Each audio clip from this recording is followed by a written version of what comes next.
শীতের সিজনে যে লাল গাজর বা দিল্লি গাজর পাওয়া যায় সেটা কিন্তু এখনও বাজারে রয়েছে। সেই গাজর থাকতে থাকতে একবার এভাবে গাজরের পায়েস বা গাজরের ক্ষীর বানিয়ে দেখুন। আজকে স্পেশালভাবে বানাবো শাহি গাজরের পায়েস বা গাজরের ক্ষীর, যেটার স্বাদ কিন্তু মুখে লেগে থাকবে। গাজরের হালুয়া তো অনেকবার খেয়েছেন, এভাবে একবার গাজরের ক্ষীর বা পায়েস বানিয়ে দেখুন। 500 গ্রাম লাল গাজর বা দিল্লি গাজর ভালো মতো ধুয়ে খোসা ছাড়িয়ে দুটো দিক অল্প করে বাদ দিয়েছি, গ্রেট করে নিয়েছি। ভিতরে যদি গাজরের কোনো সাদা অংশ থাকে শক্ত, সেটা কিন্তু বাদ দিয়ে দেবো। তারপরে গ্রেট করে নেব। কড়াইতে নিয়ে নিচ্ছি 2 টেবিল চামচের কাছাকাছি ঘি। ঘিতেই ভালো হয়, আর ঘিটা একটু বেশি লাগে এই রেসিপিতে। ঘিটা গরম হয়ে গেলে গ্রেট করে নেওয়া গাজর দিয়ে দেবো এর মধ্যে। আর প্রথমে 3 থেকে 4 মিনিট মতো একটু সময় নিয়ে মিডিয়াম ফ্লেমে গাজরটাকে, গ্রেট করা গাজরকে কিন্তু ভালো মতো ভেজে নেব, যতক্ষণ না গাজরের যে একদম কাঁচা গন্ধটা থাকে সেটা চলে যাচ্ছে। গাজরটা অনেকটা সফট হয়ে যাবে, নরম হয়ে যাবে, ঠিক এরকম হয়ে যাবে দেখতে। এবারে এখানে দিয়ে দেবো 1 লিটার পরিমাণে ফুল ফ্যাট দুধ। আমি রেড কাউ ব্যবহার করছি, যে কোনো ব্র্যান্ডেরই ফুল ফ্যাট দুধটা ব্যবহার করছি। যে কোনো পায়েস মিষ্টি ফুল ফ্যাট দুধে ভালো হয়।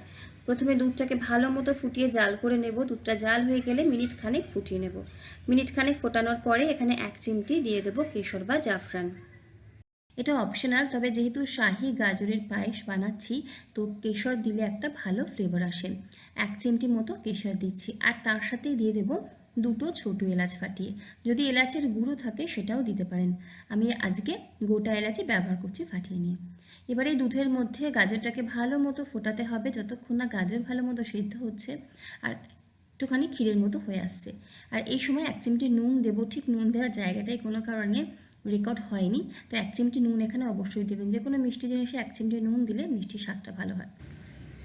গাজর একদম ভালো মতো সেদ্ধ করে নিতে হবে। গাজরটা যখন একদম সফট হয়ে যাবে এখানে দিয়ে দেবো চিনি। আমি 100 গ্রাম পরিমাণে চিনি দিচ্ছি। মিষ্টিটা নিজেদের স্বাদ অনুযায়ী কমিয়ে বাড়িয়ে দেওয়া যেতেই পারে। চিনির বদলে চাইলে কনডেন্সড মিল্কও ব্যবহার করতে পারেন। চিনি দেওয়ার ফলে মিশ্রণটা আবার একটু তরল হয়ে যাবে। 3 থেকে 4 মিনিট আবারও ফুটিয়ে নেব। তারপরে এখানে দেবো 50 গ্রাম খোয়া ক্ষীর। খোয়া ক্ষীরটা খুব সফট, হাত দিয়ে ভেঙে দিচ্ছি।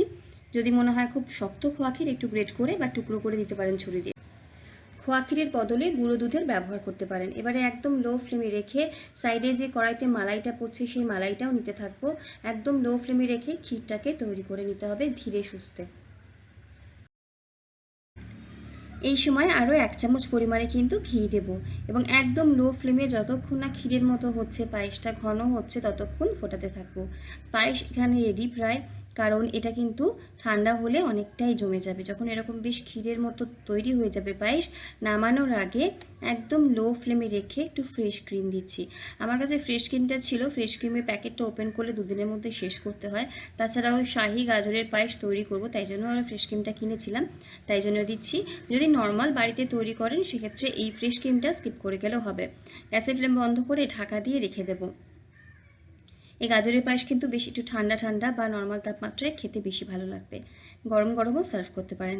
ইচ্ছা হলে কিন্তু একটুখানি ড্রাই ফ্রুট দিতে পারেন, তবে ড্রাই ফ্রুটসগুলো দিলে একটু ঘিতে ভেজে নিয়ে ব্যবহার করবেন। আমি ড্রাই ফ্রুটসের ব্যবহার করিনি। তৈরি আমার শাহি গাজরের পায়েস। গাজরের পায়েস একদম রেডি, তবে আজকে কিন্তু আমি টেস্ট করব না, কারণ যার জন্য বানিয়েছি সেই সবার প্রথমে খাবে। আজকের ভিডিওটা এখানে শেষ করছি। ভিডিও ভালো লাগলে লাইক, কমেন্ট, শেয়ার, সাবস্ক্রাইব করে পাশে থাকবেন। আর খারাপ লাগলে ডিসলাইক করবেন, জানাবেন কেন খারাপ লেগেছে। সকলে ভালো থাকুন, সুস্থ থাকুন এবং হাসি খুশি থাকুন। ধন্যবাদ।